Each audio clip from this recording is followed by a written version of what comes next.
বন্যার প্রকোপ বৃদ্ধি পাচ্ছে।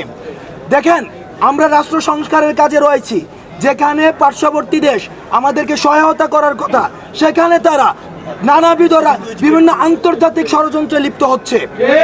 আমরা পার্শ্ববর্তী দেশের প্রতি আহ্বান জানাবো, আপনারা যে আজকে ব্যারিকেডটি খুলে দিয়ে বাংলাদেশে পানি প্রবেশ করতে দিলেন, অন্যদিকে আমরা দেখেছি তিস্তাতে পানির সংকটে সেখানে চাষাবাদ করা যায় না। আমাদের যখন পানির প্রয়োজন আপনারা তখন পানি দিচ্ছেন না, আর যখন পানির প্রয়োজন নেই আপনারা বেড়িবাঁধগুলো খুলে দিয়ে বন্যায় বাংলাদেশের মানুষকে আপনারা সংকটের মধ্যে ফেলেন। যারা আন্তর্জাতিকভাবে বাংলাদেশের সংস্কারকে এবং পুনর্গঠনকে বাধা দিতে চায়, তারা আমরা ফেসিবাদের দোষর হিসেবে চিহ্নিত করতে চাই।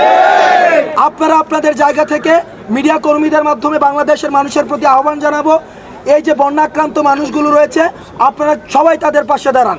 কারণ একটি রাষ্ট্র পুনর্গঠনের জন্য শুধুমাত্র অন্তর্বর্তীকালীন সব সিদ্ধান্তই একার পক্ষে সম্ভব নয়। আমরা আমাদের ব্যক্তি পর্যায় থেকে, গোষ্ঠী পর্যায় থেকে, সাংগঠনিকভাবে যারা বন্যাক্রান্ত হয়েছে তাদের পাশে দাঁড়ান। কারণ এই রাষ্ট্র পুনর্গঠনের কাজে আমাদের সমন্বিত উদ্যোগের মধ্যে দিয়ে তখনই আমাদের সম্ভব হবে, যখন আমাদের সমন্বিত উদ্যোগগুলো দৃশ্যমান হবে।